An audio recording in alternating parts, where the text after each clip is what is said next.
Good morning friends, स्वागत है आप सबका आपके अपने यूट्यूब चैनल एजुका पे। आज हम आपके लिए चाइल्ड डेवलपमेंट एंड पैडागोजी में एक और टॉपिक लेके आए हैं, जेंडर इशू का। इस वीडियो में हम डिटेल में समझेंगे कि जेंडर होता क्या है, जेंडर की क्या डेफिनेशन है। हम नॉर्मल टर्म्स में तो उसको मेल और फीमेल कह देते हैं, पर वो जो हमारा सेक्स होता है, सेक्स और जेंडर में क्या डिफरेंस होता है।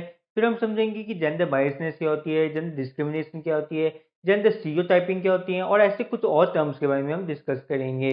जेंडर इक्वालिटी, इक्विटी, इन दोनों में क्या डिफरेंस होता है, सोशलाइजेशन का क्या रिलेशन होता है। फिर हम समझेंगे हमारे करिकुलम और क्लासरूम में कैसे जेंडर बाइसनेस होती है, और टीचर को कौन से स्टेप्स लेने चाहिए जेंडर बाइसनेस को डील करने के लिए।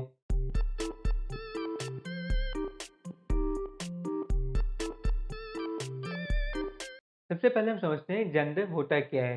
तो जैसे कि हम लोकल लैंग्वेज में तो अपने जो आपस में बात करते हो, जेंडर सिर्फ मेल और फीमेल को बोल देते हैं कि मेरा जेंडर मेल है, तुम्हारा फीमेल है, ठीक है ना। तो पर जो सेक्स और जेंडर में अंतर होता है। जेंडर जो है एक पर्सनल, जो है एक पर्सनल ट्रेट नहीं है। जेंडर जो है आपका पर्सनल ट्रेट नहीं है। ये नहीं कि मेरे में जो मेल के ऑर्गन है तो फिर मेरा जेंडर भी मेल होगा, उसमें फीमेल के ऑर्गन है तो फीमेल जेंडर होगा। तो जेंडर होते हैं सोसाइटी पर डिपेंड करता है कि आपकी जो है सोसाइटी के आधार पे कैसे पर्सनालिटी ट्रेट्स बन गए हैं, आपकी जो है कैसे जो है एटीट्यूड हो गया है, कैसा आपका बिहेवियर हो गया, क्या आपके जो है टेस्ट हो गया है, ठीक है ना। वो होती है जेंडर, जो कि सोसाइटी के आधार पे होता है।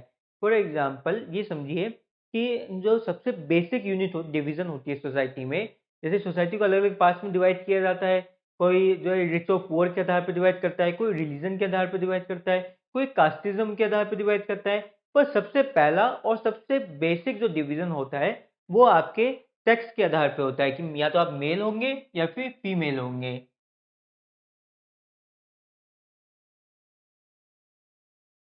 ठीक है ना।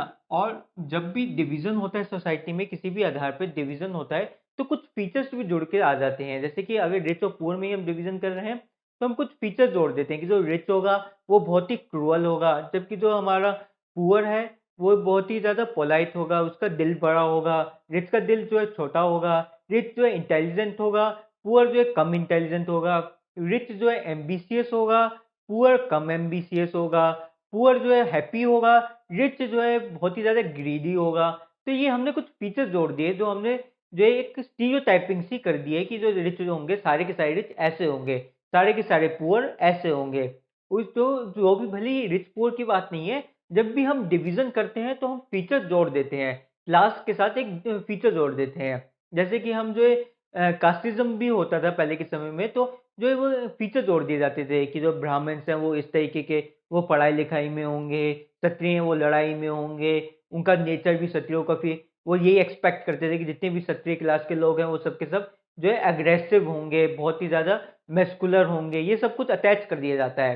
तो जो सबसे फंडामेंटल बेसिस है डिवीजन का, मेल और फीमेल, इसलिए इनके साथ भी कुछ अटैचमेंट जुड़ी हुई होती है, इनके कुछ बिहेवियर, एटीट्यूड और इनके जो है टेस्ट के ऊपर कुछ जो है अटैचमेंट जुड़ी होती हैं। जैसे कि फीमेल है तो माना जाता है कि ये बहुत ही पोलाइट होगी, ये बहुत ही ज़्यादा जो है सबमिसिव होगी, या फिर ठीक है ना। और ये जो है नरिशिंग होगी, अपने चाइल्ड की नरिशिंग के बारे में सोचे कि ये जो फीमेल है तो सबके जो है जिसको अन्नपूर्णा कहते हैं, है ना। तो ये नरिशिंग होगी, वेल बिहेव होगी।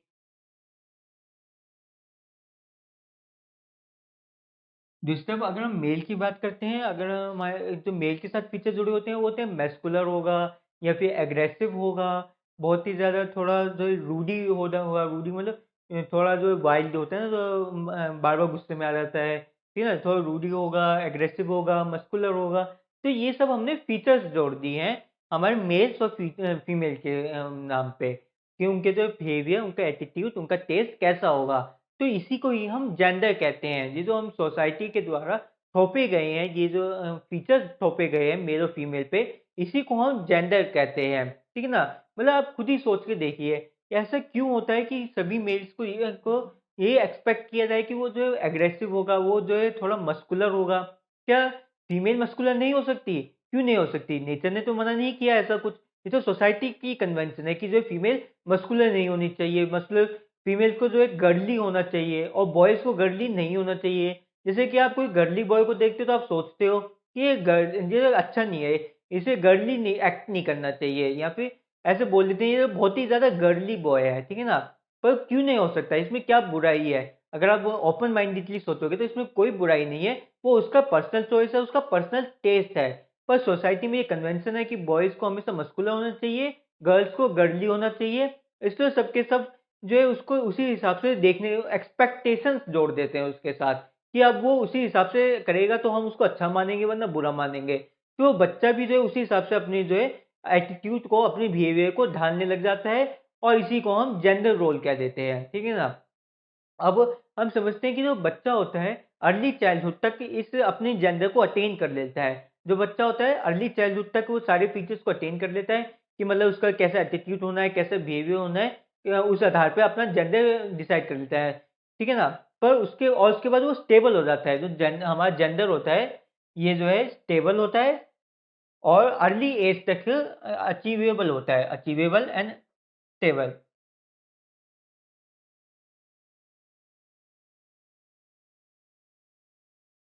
जेंडर जेंडर जो है अचीवेबल है और ये स्टेबल है और ये कभी भी चाइल्ड खुद चुनता नहीं है। कोई भी चाइल्ड बचपन में ये चुनता नहीं है कि मुझे आगे जाके जो है गर्ली बनना है या मस्कुलर बनना है। मुझे जो है जो है ये मेल्स वाले कैरेक्टरिस्टिक चाहिए या फीमेल वाले कैरेक्टरिस्टिक चाहिए। कभी भी चाइल्ड खुद नहीं चुनता है। ये सोसाइटी उस पे थोपती है, ठीक है ना?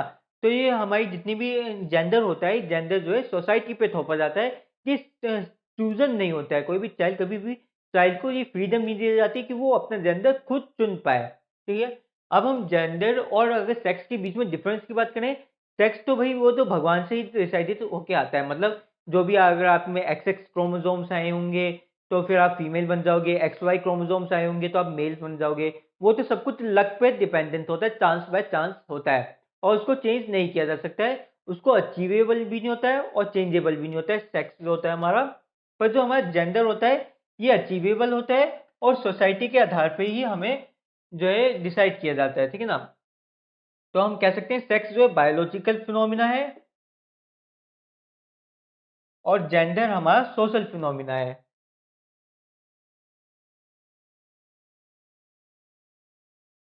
जो सेक्स है हमारा ये तो बायोलॉजिकल है, ये इसको चेंज नहीं किया जा सकता। अगर कोई मेल पैदा हुआ है तो वो मेल ही रहेगा।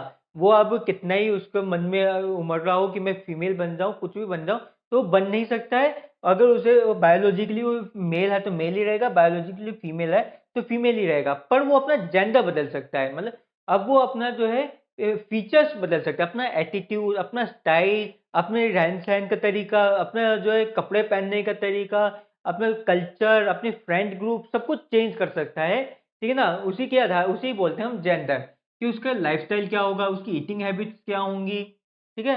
जैसे कि बोला जाता है कि जो मेल्स होते हैं वो ज़्यादा मसाला खाते हैं, जो फीमेल्स होती हैं उनको स्वीट बहुत पसंद होती है, मीठा खाना बहुत पसंद होता है। तो कुछ ज़्यादा ही हम जो है डीप में जा चुके हैं जेंडर में कि ज़्यादा ही जो है क्लासिफ़ाइड कर दिया हमने फीमेल्स को और मेल्स को ज़्यादा ही क्लासिफ़ाई कर दिया। इसी क्लासिफ़िकेशन को जेंडर कहते हैं। ठीक है? और इसके आधार पे जो जेंडर बनता है कैसे? ये सोशलाइज़ेशन के प्रोसेस से बनता है। ये एक सोशल एक्टिविटी है, इसलिए सोशलाइज़ेशन के प्रोसेस से बनता है। जो हमने आपको एक बार सोशलाइज़ेशन की क्लास भी समझाई थी, उसमें समझाया था कि कैसे जो है अर्ली सोशलाइज़िंग के 4 एजेंट्स होते हैं हमारे, जिसमें हमारे फैमिली, पीयर ग्रुप, टीचर और जो है हमारे रिलेटिव्स आते हैं, ठीक है ना? तो जो हमारे प्राइमरी जो ये 4 सोशलाइज़िंग के एजेंट होते हैं, अर्ली चाइल्डहुड में वही हमारे चाइल्ड के जो है डिफ़ाइन कर देते हैं जेंडर को, वही इन्फ्लुएंस कर देते हैं और डिफ़ाइन कर देते हैं ये चाइल्ड होगा, ये आगे जाके इसका कैसा नेचर रहेगा। ठीक है ना? जेंडर के आधार पे इसका कौन-सा नेचर होगा, वो हमारे अर्ली 4 एजेंट्स ऑफ सोशलाइज़ेशन ही डिसाइड कर देते हैं। सोशलाइज़ेशन होता क्या है, मैं एक बार रिवाइज़ करवा दूँ कि अपने आप को एडॉप्ट करना सोसाइटी के कल्चर और नॉर्म्स के आधार पे। ठीक है ना? सोशलाइज़ेशन क्या होता है? अपने आप को सोसाइटी के कल्चर और नॉर्म्स के आधार पे एडॉप्ट करने को सोशलाइज़ेशन कहते हैं। मतलब अपने आप में चेंज लाना ताकि मैं सोसाइटी में फिट हो सकूँ। ठीक है? तो इसीलिए सोशलाइज़ेशन के प्रोसेस के ज़रिए जेंडर बनता है। जेंडर और सेक्स में डिफ़रेंस होता है हमारा। अब हम समझेंगे जेंडर रोल क्या होता है। अब जिसके आधार पे जो जेंडर बन गए हैं, उसी के आधार पे जेंडर रोल भी डिफाइन हो जाते हैं। जैसे कि अगर मेल है वो मस्कुलर, उसको बोल दिया तो अब उससे एक्सपेक्ट किया जाता है कि वो मस्कुलर काम करेगा बड़े होके। जब वो जो है एडल्ट बन जाएगा तो फिर वो जॉब पे जाएगा, और जॉब भी कुछ ऐसी लेगा जो मस्कुलर टाइप की हो। ये नहीं कि वो जो है सिलाई कढ़ाई का काम कर लिया उसने, कॉल सेंटर में चला गया, उससे एक्सपेक्ट किया जाता है कि वो थोड़ा मैनली वर्क करेगा। जो फीमेल होती है उससे एक्सपेक्ट किया जाता है कि वो फीमेल वर्क जो है फेमिनिन वर्क करेगी, यानी कि वो जो है ज़्यादा फील्ड वर्क नहीं करेगी। वो जो है या तो घर गृहस्थी में लगी रहेगी, ठीक है ना, ये तो ज़्यादा ही पुरानी सोच हो गई। या फिर वो थोड़ा फेमिनिस्ट वर्क करेगी, ज़्यादा फील्ड में नहीं जाएगी, ऑफिस वर्क प्रेफर करेगी, या फिर क्रिएटिव वर्क प्रेफर करेगी जिसमें साइंस और मैथ इन्वॉल्व नहीं होगा, ठीक है ना। ये और जो हमें जेंडर रोल होते हैं, ये स्टीरियोटाइपिंग को भी जन्म देता है। स्टीरियोटाइपिंग क्या होती है? जब आप डिफाइन कर देते हो कि भाई, जब आप पहले से अपने दिमाग में बिठा देते हैं ये जो है मेल है तो ये ऐसा, इसमें ना ये वाले फीचर्स होंगे। ये फीमेल है तो ये कमजोर होगी, ये फीमेल है तो ये मैथ में स्ट्रांग नहीं होगी, ये मेल है तो ये बहुत ही ज्यादा जो है इल बिहेवियर होगा, ये मेल है तो ये बहुत शैतान होगा, ठीक है ना। तो जब आप ये ऐसे डिफाइन कर देते हो बिना किसी को जाने, सिर्फ उनके बारे में एक दो इन्फॉर्मेशन को के आधार पे, उसको ही स्टीरियोटाइपिंग कहते हैं।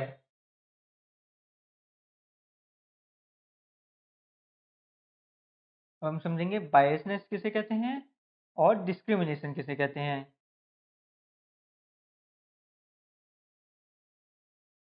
पहले तो आप ये समझ लीजिए, स्टीरियोटाइपिंग है, ये तो हो गया हमारा विचारधारा, ठीक है ना, कि आप दिमाग में क्या सोच रहे हो, ठीक है ना, ये तो हो गई विचारधारा। और बायसनेस और डिस्क्रिमिनेशन हो गई एक्ट। आप स्टीरियोटाइपिंग के आधार पे कैसे एक्ट कर रहे हो, आप बायसनेसली एक्ट कर रहे हो या डिस्क्रिमिनेटरी एक्ट कर रहे हो, ठीक है ना। स्टीरियोटाइपिंग तो हमारी जो है थिंकिंग थॉट प्रोसेस हो गया अपने विचार में, हम किसके बारे में कैसे विचार कर रहे हैं। बायसनेस और डिस्क्रिमिनेशन जो है हमारे एक एक्ट हो गया, हम कैसे एक्ट कर रहे हैं। कि हम जो बायस एक्ट कर रहे हैं, बायस एक्ट का मतलब होता है किसी को किसी को जो है ज़्यादा फेवर दे देना, ठीक है ना? अनडिज़र्विंग फेवर दे देना किसी को, उसको जो है बायसनेस कहते हैं। तो ये एक जो है हम कह सकते हैं कि ये फेवर देने की बात हो गई। और डिस्क्रिमिनेशन हो गया किसी को अनफेवर कर देना, कि जैसे कि हमने देख लिया कि कोई जो है फीमेल्स को कम सोचता है, कि फीमेल्स जो है कम मेहनत कर सकती हैं, फीमेल्स जो अपने घर गृहस्थी में ज़्यादा बिजी रहेंगी। मेरे जॉब पे मैं अगर इसको हायर कर लेता हूँ तो मेरे जो है काम पे इतना ज़्यादा फोकस नहीं कर पाएगी। तो इसको कहते हैं अनड्यू एडवांटेज देना किसी को, सिर्फ उसके एक पर्टिकुलर फीचर के आधार पे, उसके ग्रुप के आधार पे, उसकी कास्ट के आधार पे, उसके जो है जेंडर के आधार पे या किसी भी आधार पे, उस डिस्क्रिमिनेशन का मतलब हो गया उसको जो है डिसएडवांटेज दे देना, उसको अनफेवर कर देना, ठीक है ना।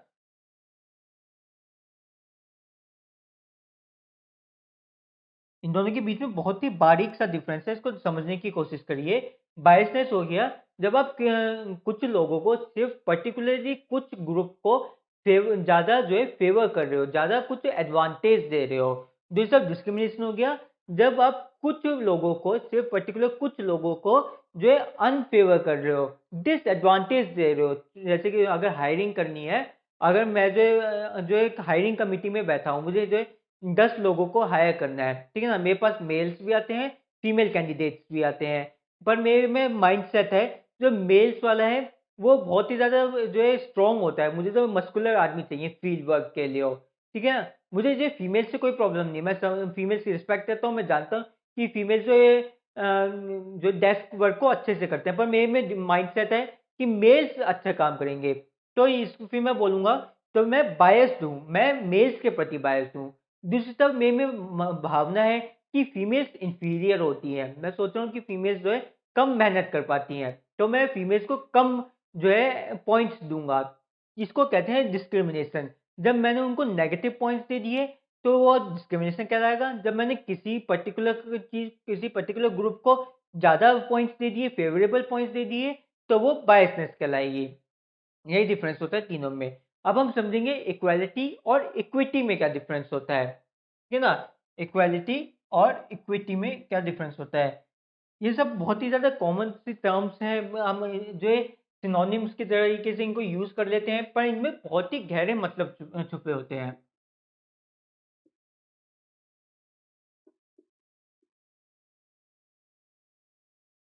इक्वालिटी का मतलब हो गया जब आप सभी लोगों को इक्वल अपॉर्चुनिटी दो, इक्वल रिसोर्सेज दो कि भाई 10 लोग हैं तो मैं 10 को जो है इक्वल चांसेस दूँगा, इक्वल जो है 10 कैंडिडेट्स को जो है 1-1 घंटा दूँगा अपना जो है प्रेज़ेंट करने के लिए और इक्वली आधार पे उनको जो है अपॉइंट करूँगा, इक्वली पॉइंट्स पे मैं उनको जज करूँगा। इसको कहते हैं इक्वालिटी जब मैं जो है उन्हें सेम पॉइंट्स पे सेम रिसोर्सेज़ देता हूँ और सेम अपॉर्च्युनिटीज़ देता हूँ।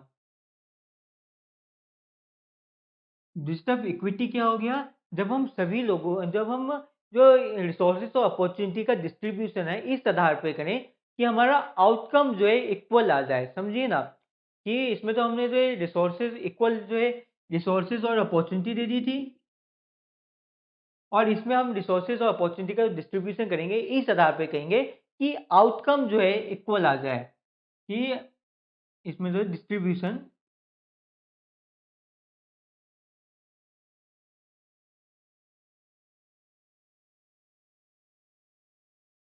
अर्थात यानी कि ये तो एक मीम्स भी चलती हैं फेसबुक पे आजकल काफ़ी चल रही है कि भाई जो एक जो है स्टेडियम में मैच चल रहा है, 3 बच्चे खड़े हैं, एक जो है बहुत ही लंबा बच्चा है, एक मीडियम बच्चा है और एक जो है छोटा बच्चा है, ठीक है ना? तो एक को हमने जो है एक बॉक्स दे दिया, जो लंबा वाला जो हमारा जो है अगर हम तीनों को एक-एक बॉक्स दे देंगे, तो इसको कहते हैं इक्वालिटी जो लंबा वाला है, वो देख सके और जो छोटा वाला है उसको भी 1 दे दिया और जो उससे भी छोटा है उसको भी 1 दे दिया। इसको कहते हैं इक्वालिटी जब हमने तीनों को इक्वल दिया। और इक्विटी होता है कि हम चाहते हैं कि तीनों की हाइट बराबर हो जाए। तीनों जो है सेम व्यू देख सकें। तीनों जो स्टेडियम में फेंस के ऊपर से सेम जो है व्यू को देख सकें। फिर हम उस केस में क्या करेंगे? हम जो सबसे छोटा वाला है इसको तो हम जो है 2 दे देंगे।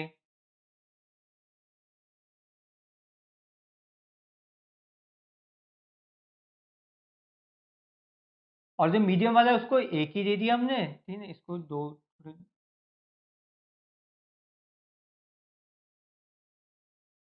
और जो मीडियम वाला है उसको 1 ही दे दिया और जो सबसे लंबा है उसको 1 भी नहीं दिया। क्योंकि वो लंबा है वो तो वैसे ही देख लेगा इसलिए हमने उसको 1 भी नहीं दिया। इसको कहते हैं इक्विटी।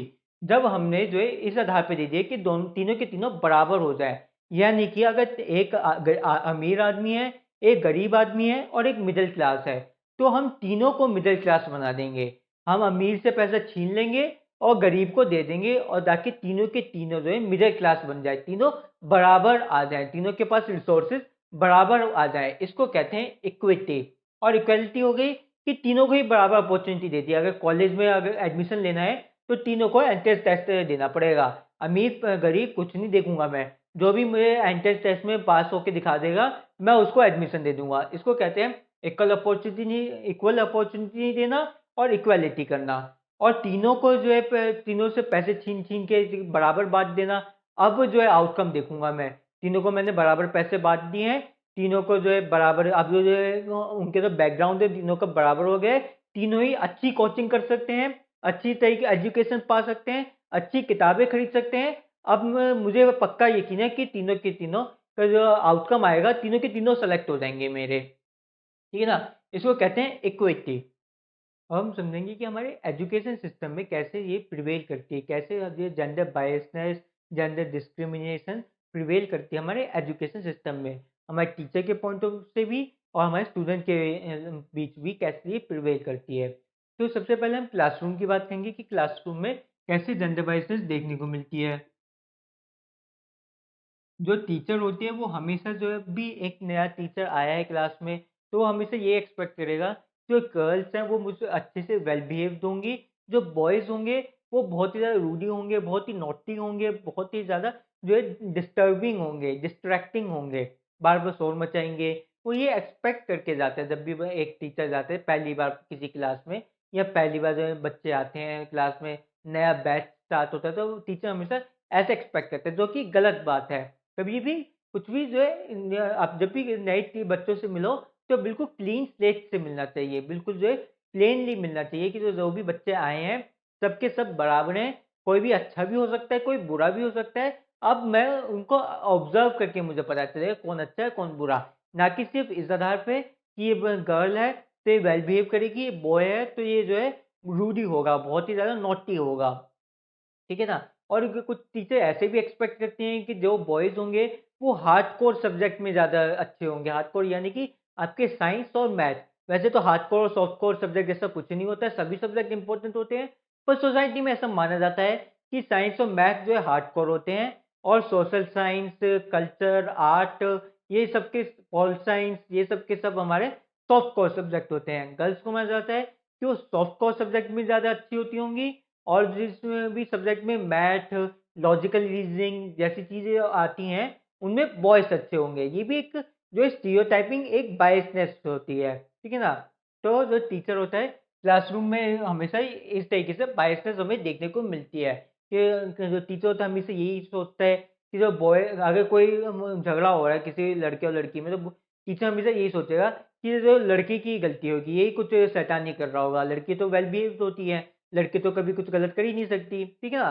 तो जी आप ये समझिए कि जो हमारा डिस्क्रिमिनेशन का ये पूरा सिस्टम है सोसाइटी में जो प्रिवेल करता है, ये बॉयज़ के लिए भी हानिकारक है और गर्ल्स के लिए भी हानिकारक है। ऐसा नहीं है कि सिर्फ़ गर्ल्स ही सफ़र करती हैं इसके कारण, गर्ल्स ज़्यादा सफ़र करती हैं नो डाउट। सोसाइटी में जो डिस्क्रिमिनेशन होता है वो गर्ल्स के खिलाफ ज़्यादा होता है, पर बॉयज़ की भी एजुकेशन इससे सफ़र करती है क्योंकि बॉयज़ को पहले से ही एक्सपेक्ट किया जाता है कि वो जो है आगे जाके साइंस और मैथ्स ले, वो आर्ट्स में ना जाए, जो उसको वो जो है साइंस और मैथ्स में उसके मेन सब्जेक्ट होने चाहिए।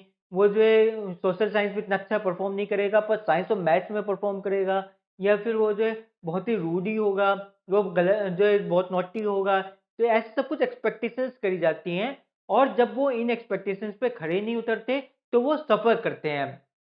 ठीक है ना? जो अपनी in well defined gender biasness पे खड़े नहीं उतरते, वो सफ़र करते हैं। कैसे सफ़र करते हैं वो? जैसे कि जो टीचर हैं वो पहले से टीचर ने सोच लिया कि कि जो ये बच्चे हैं, जो भी जितने भी बॉयज़ हैं मेरी क्लास में, वो बहुत ही ज़्यादा इमोशनली कंट्रोल्ड होंगे, वो रोएँगे नहीं, वो अपने इमोशंस पे कंट्रोल कर पाएँगे। जबकि जो गर्ल्स हैं, वो इमोशंस जो है आउटफ्लो हो जाएँगे उनके। अगर मैं थोड़ा-सा भी डाँटूँगी उन्हें, तो वो रोने लग जाएँगे, वो जो ड्रामा करने लग जाएँगी। तो इससे क्या होगा कि वो टीचर जो होगा कभी भी गर्ल्स को डाँटेगा ही नहीं, गर्ल्स पे चिल्लाएगा ही नहीं। अगर वो उनको डाँटेगा नहीं, चिल्लाएगा नहीं, उनको को क्रिटिसाइज़ नहीं करेगा, तो गर्ल्स अपनी गलतियों को कभी समझ ही नहीं पाएगी। गर्ल्स अपने आप को इम्प्रूव ही नहीं कर पाएँगी। दूसरा बॉयज़ हैं, उसको वो फालतू में डाँटे जा रहे हैं, उस पे ज़्यादा प्रेशर बनाए जा रहे हैं। पहले के समय में तो मारा भी जाता था, अब मारा नहीं जाता, अब तो अलाउड ही नहीं है। ठीक है ना? अब तो भई मार दिया तो फिर बच्चे ही धमकी दे देते हैं कि हम जो है केस कर देंगे। खैर वो सब बातें अलग हो गई। पर अब जो है वो बच्चा जो है समझा जाता है कि जो बॉय है वो कभी भी जो है अपने इमोशन को लूज़ नहीं करेगा। इसके कारण उसको जो है प्रेशर बनाया जा सकता है उसके ऊपर, उसको ज़्यादा पुश ऑन किया जा सकता है। पर अगर कोई बॉय है जो इतना प्रेशर को बर्दाश्त नहीं कर पाता, जिसके इमोशन है उसके कंट्रोल में नहीं होते हैं, तो वो सफ़र करता है। क्योंकि वो क्यों सफ़र कर रहा है? वो इसलिए सफ़र नहीं कर रहा है क्योंकि उसके इमोशन कंट्रोल में नहीं है, वो इसलिए सफ़र कर रहा है क्योंकि वो जेंडर बायसनेस में फिट नहीं हो पा रहा है। जो जेंडर रोल डिफाइन किया गया है, जेंडर कैरेक्टरिस्टिक डिफाइन करे गए हैं बॉय के लिए कि वो अपने इमोशंस पे कंट्रोल करेंगे, वो उसमें फिट नहीं हो पा रहा है। कोई ऐसा ज़रूरी थोड़ी है कि बॉयज़ को इमोशंस पे कंट्रोल करना ही करना चाहिए। नहीं होता कुछ लोग बच्चों से, तो इसमें कोई बुरी बात नहीं है। ठीक है ना? ऐसे ही गर्ल्स अगर अपनी इमोशंस को कंट्रोल में रखती हैं, तो उसमें भी कोई बुरी बात नहीं है। दोनों क सभी बच्चा अपने आप में यूनिक होता है, ये बात समझने की ज़रूरत होती है हमें, ठीक है ना? फिर तीसरी हमारी बात होती है कि क्या इसका जो है एजुकेशन पे क्या इम्पैक्ट होता है उनकी। Impact of gender biasness on education, ठीक है ना?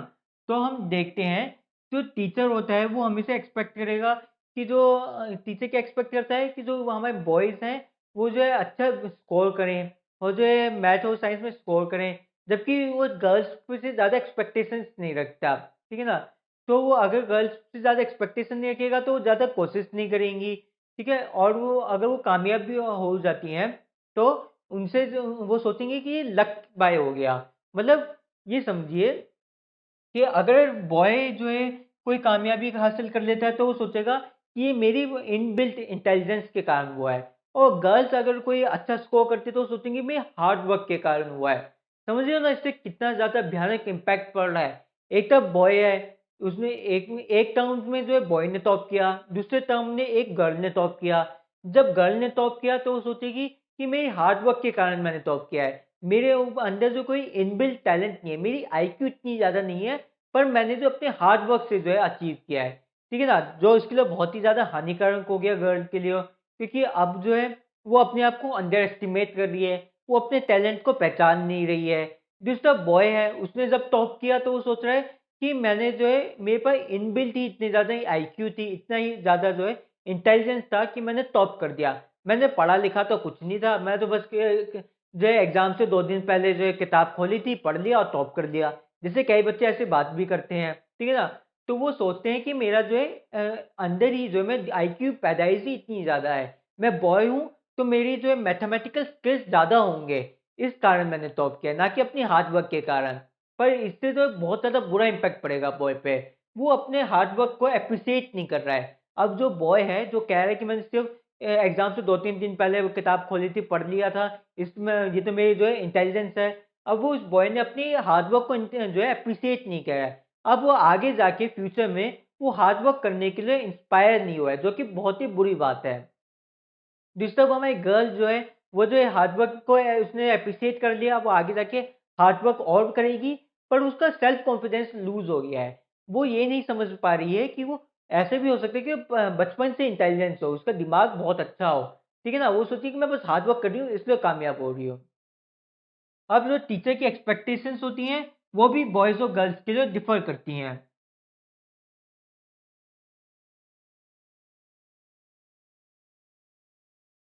अगर टीचर जो है गर्ल्स से एक्सपेक्ट कर रही है कि सारी की सभी गर्ल्स जो हैं वेल बिहेव करेंगी, अगर पर जो है कोई गर्ल है जो बहुत ही ज़्यादा इल बिहेविंग है, बहुत ही ज़्यादा जो शैतान है, बार बार जो है टीचर को डिस्ट्रैक्ट कर रही है, कभी बातें कर रही है, कभी जो है अपने पीयर ग्रुप से का फन कर रही है, कुछ भी कर रही है, तो टीचर उसके प्रति जो है गलत बिहेव सोचेगा कि ये जो है गर्ल है, ये बहुत ही ज़्यादा जो है गलत है। भले ही उसी तरफ कोई बॉय है, वो भी बहुत नॉटी है, वो भी बहुत शैतानियाँ कर रहा है, तो उसके बारे में नहीं सोच रहा है। वो सोचेंगे वो तो सब बॉयज़ तो होते ही नॉटी हैं, बॉयज़ तो होते जो है शैतान होते हैं, बहुत ही ज़्यादा जो है जो है उछल-कूद करते ही रहते हैं, इसमें कोई बड़ी बात नहीं है। पर ये गर्ल्स उछल-कूद कर रही है, यानी कि इसका पढ़ाई में कुछ नहीं हो सकता, जिसका पढ़ाई में ध्यान नहीं है, वो ये कहने लग जाएगी, ठीक है ना? तो टीचर की एक्सपेक्टेशंस जो होती हैं, वो भी बहुत ज़्यादा इम्पैक्ट करती है हमारे स्टूडेंट्स को। जो टीचर की एक्सपेक्टेशंस होती हैं, वो भी बहुत ज़्यादा जेंडर बायसनेस की तरफ हमें देखने को मिलती हैं। उसके बाद जो हम देखते हैं कि सब जो डिस्क्रिमिनेशन होता है गर्ल्स के प्रति ज़्यादा होता है।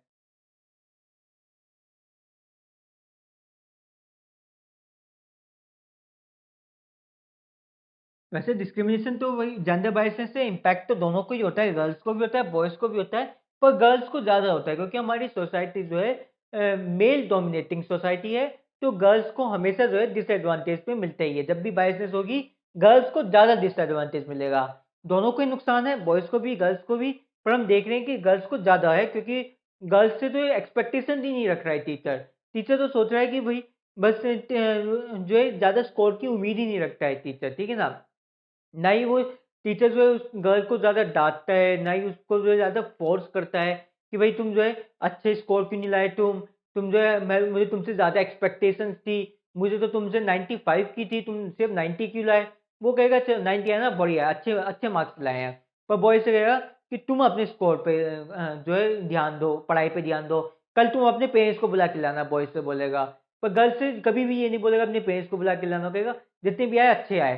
तो बॉय से बोलेगा तुम्हारे मार्क्स बहुत कम आ रहे हैं, पढ़ाई पे तुम्हारा ध्यान नहीं है, कल अपने पेरेंट्स को बुला के लाना, मैं उनसे बात करना चाहता हूँ, ठीक है ना?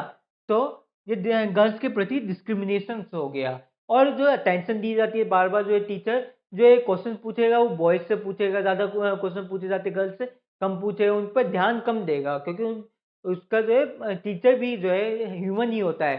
तो अगर सोसाइटी हमारी जो है गर्ल्स के प्रति डिस्क्रिमिनेशन कर रही है, तो मेजर काफ़ी सारे टीचर भी जो है गर्ल्स के प्रति डिस्क्रिमिनेशन करते हैं। ऐसा करना नहीं चाहिए, गलत प्रैक्टिस है, वही हम आपको समझा रहे हैं। वो हम आपको बताएँगे कि एज़ ए टीचर आपकी क्या रिस्पॉन्सिबिलिटी होती है। एज़ ए टीचर आप कैसे अपने क्लासरूम में जेंडर बायसनेस को अवॉइड कर सकते हो, ठीक है ना? हम आपको 5 स्टेप्स समझाएँगे जो एग्ज़ाम में पूछ ले जाते हैं, घुमा-फिरा के आपको एमसीक्यू में पूछ ले जाएँगे कि क्या टीचर को क्या करना चाहिए जेंडर बायसनेस को अवॉइड करने के लिए, ठीक है ना? तो सबसे पहले तो अपना एटीट्यूड और बिहेवियर सुधारना चाहिए।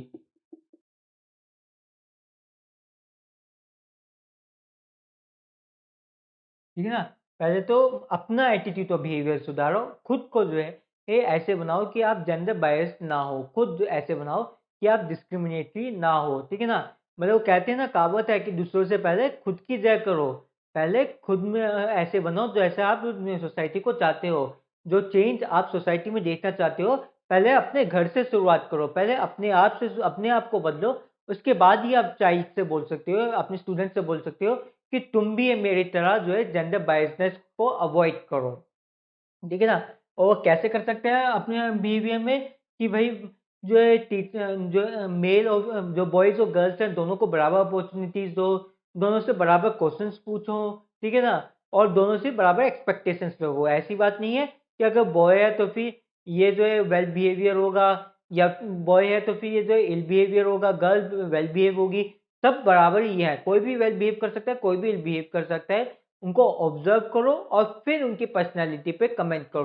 फिर उनके पर्सनैलिटी के आधार पर अपना पर्सपेक्टिव बनाओ। समझे जो ना? कि पहले ऑब्जर्व करो फिर बनाओ। कोई स्टीरियोटाइपिंग मत करो। पहले से दिमाग में मत बोल दो कि ये बॉय है तो फिर ये जो है नॉटी होगा, ये डिस्ट्रैक्टिंग होगा, गर्ल है तो ये वेल बिहेविंग होगी। पहले से मत सोचो। पहले ऑब्जर्व करो एक-एक चाइल्ड को, फिर जो है उसके हिसाब से अपना पर्सपेक्टिव बनाओ दिमाग में। ठीक है? तो पहले अपना खुद का बिहेवियर ठीक करना ज़रूरी है और फिर एनवायरनमेंट को भी सुधारना है, डाइवर्स एनवायरनमेंट क्रिएट करो।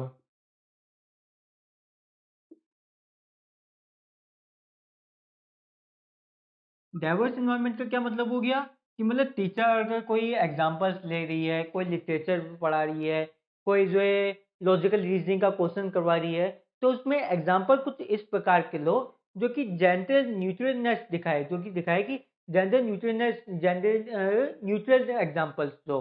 फॉर एग्जांपल, अगर आप बार बार बोल रहे हो कि हाउस वाइफ बोल रहे हो तो हाउस हस्बैंड का भी यूज करो बार बार। कई एग्जांपल ऐसे भी लो कि जिसमें जो है आदमी घर के काम कर रहा है, या फिर कई एग्जांपल ऐसे लो जिसमें हमारी सीता, गीता, रीता, ये जो है डॉक्टर हो, इंजीनियर हो, बिजनेसमैन हो, पॉलिटिशियन हो, कोई टॉप पोजीशंस पे हो, कोई जो है ऐसी वर्क कर रही हो जो सिर्फ मैन के लिए माना जाता है, जैसे कि या फिर कोई बिल्डर ही हो, ठीक है ना?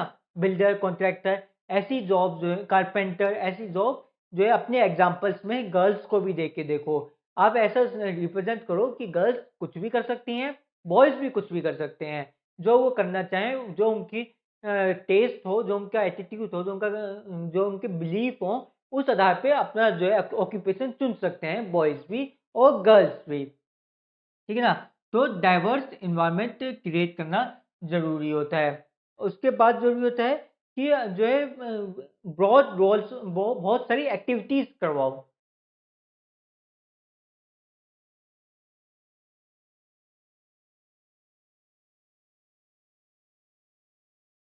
फॉर एग्जाम्पल मान लीजिए आप जो है कोई ग्रुप प्रोजेक्ट करवा रहे हो, ठीक है ना? पर आप देख रहे हो कि जितने भी ग्रुप्स बने हैं उसमें लीडरशिप जो है बार बार बॉयज़ को मिली जा रही है। सभी 5 ग्रुप बना दिए मैंने क्लास में, पर पांचों में लीडर जो है बॉय है, और जो गर्ल्स को काम दिया गया है वो ड्राइंग का दिया गया है, ड्राइंग का, आर्ट का, ऐसे काम दिए गए हैं। तो आप जो है फिक्स कर दो कि लीडर एक दो बार तो ठीक है, चलो चल गया, एक दो बार बॉयज़ को भी मौका मिलना चाहिए। दूसरी बार आप फिक्स कर दो कि अब जो है लीडर सिर्फ गर्ल्स बनेंगी, ठीक है ना? अब पांचों की पांचों टीम में लीडर हमेशा गर्ल्स बननी है, और सिर्फ ड्राइंग का काम होगा। जैसे बुलेटिन बोर्ड का आपको बनाना है, बुलेटिन बोर्ड कंपटीशन चल रहा है कि बुलेटिन बोर्ड पे कौन अच्छी ड्राइंग बनाएगा, ठीक है? ग्रुप प्रोजेक्ट है, कौन बुलेटिन बोर्ड को अच्छे से डेकोरेट करेगा। तो आप फिक्स कर दो कि अब बुलेटिन बोर्ड की ड्राइंग सभी बॉयज करेंगे, गर्ल्स इसमें काम नहीं करेंगे। वो गर्ल्स से पहले बहुत काम कर लिया था, अब बॉयज को चांस दे दो, ठीक है ना? और ऐसे लीडरशिप में भी पहले बॉयज आपने 5 ग्रुप बनाए थे, तो पहले बॉयज बन के थे पाँचों के पाँचों। अब आप डिफाइन कर दो कि गर्ल्स ही बनेंगे पाँचों के पाँचों, ताकि उन्हें सभी तरीके के एक्सपीरियंस होता है, एक डाइवर्स एक्टिविटी का एक्सपीरियंस हो जाए। बॉयज़ को जो है थोड़ा सॉफ्ट स्किल्स आ जाएँ, गर्ल्स को थोड़े हार्ड स्किल्स आ जाएँ। गर्ल्स को थोड़े लीडरशिप और कम्युनिकेशन, इंटरैक्शन ऐसे स्किल्स आ जाएँ, ठीक है ना? क्योंकि अगर वो गर्ल लीडर बनेगी, तो वो लीडरशिप स्किल्स आ जाएँगी और सबको ऑर्डर देंगी तो कम्युनिकेशन स्किल्स आ जाएँगी। अपने प्रेज़ेंटेशन को रिप्रेज़ेंट करेंगी तो प्रेज़ेंटेशन स्किल्स आ जाएँगी, समझ रहे हो ना? तो इसलिए ब्रॉड रोल्स इन एक्टिविटीज़ जो भी करवाओ, उसमें बहुत ज़्यादा ब्रॉडली रोल्स दो, सभी तरीके के रोल्स दे दो, ठीक है? फिर जो है बच्चों को अच्छी शिक्षा दो, बच्चों को गुड बिहेवियर के रोल्स दो।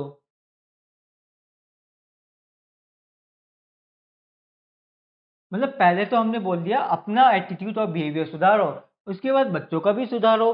सिर्फ अपनी जय थोड़ी करनी है, बाकी बच्चों की भी जय करो, ठीक है ना?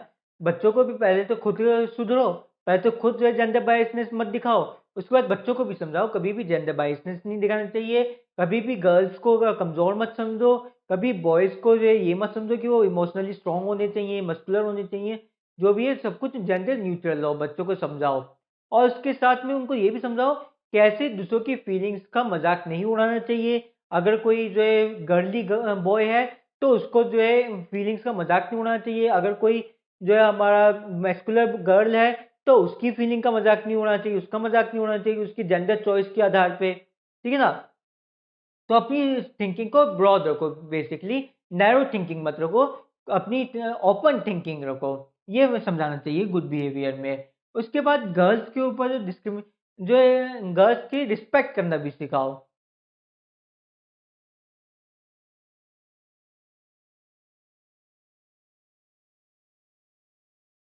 रिस्पेक्ट वैसे बॉयज़ हो या गर्ल्स हो दोनों की करनी चाहिए।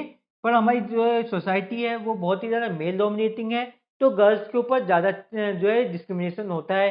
गर्ल्स को इन्फीरियर समझा जाता है जगह-जगह गाँव में या ऐसी जगहों पे, ठीक है ना? अब शहरों में तो इतना ज़्यादा नहीं होता है, पर गाँव में आज भी जो है गर्ल्स को जो है इन्फीरियर देखा जाता है। उनको घर से बाहर नहीं निकलने दिया जाता है, उनको जो है घूंघट करवाया जाता है या कोई ऐसी जो माल प्रैक्टिसेज़ होती हैं, जो गाँवों में चलती है, शहरों में नहीं। वो सब उनकी सबके बारे में अवेयरनेस क्रिएट करो और समझाओ कि हमेशा गर्ल्स की रिस्पेक्ट करनी चाहिए। गर्ल्स को जो है कभी भी कमज़ोर नहीं समझना चाहिए, उनके साथ डिस्क्रिमिनेटरी बिहेवियर नहीं करना चाहिए, ठीक है ना? और जो है गर्ल्स वो सब कुछ कर सकती हैं जो एक बॉय कर सकता है, ठीक है ना? इस बात को मैं बार-बार ज़ोर दे रहा हूँ इस बात पे, जो डिस्क्रिमिनेशन होता है, जो हमारे जेंडर बायसनेस से जो इम्पैक्ट होते हैं, वो बॉयज़ भी होते हैं और गर्ल्स भी होते हैं, दोनों ही इम्पैक्ट होते हैं। पर गर्ल्स ज़्यादा इम्पैक्ट होती हैं क्योंकि हमारी सोसाइटी मेल डोमिनेटिंग है। इसी के साथ हमारा ये आज का टॉपिक कंप्लीट होता है। हमने एक-एक चीज़ आपको बड़ी डिटेल में समझा दी है, फिर भी अगर आपको कोई डाउट हो गया या फिर कोई प्रॉब्लम हो तो हमें कमेंट सेक्शन में ज़रूर बताएँ। ये वीडियो पसंद आ गई तो लाइक शेयर कमेंट करना ना भूलें। अगर आपको हमारी वीडियोज़ और पसंद आ रही हों और वीडियोज़ देखनी हो तो नीचे दिए गए सब्सक्राइब बटन को क्लिक करें, उसके साथ में दिए गए बेल आइकन को क्लिक करें ताकि हमारी वीडियोज़ की लेटेस्ट नोटिफ़िकेशन आपको मिलते रहे और आपकी प्रिपरेशन अच्छे से हो पाए। Thank you.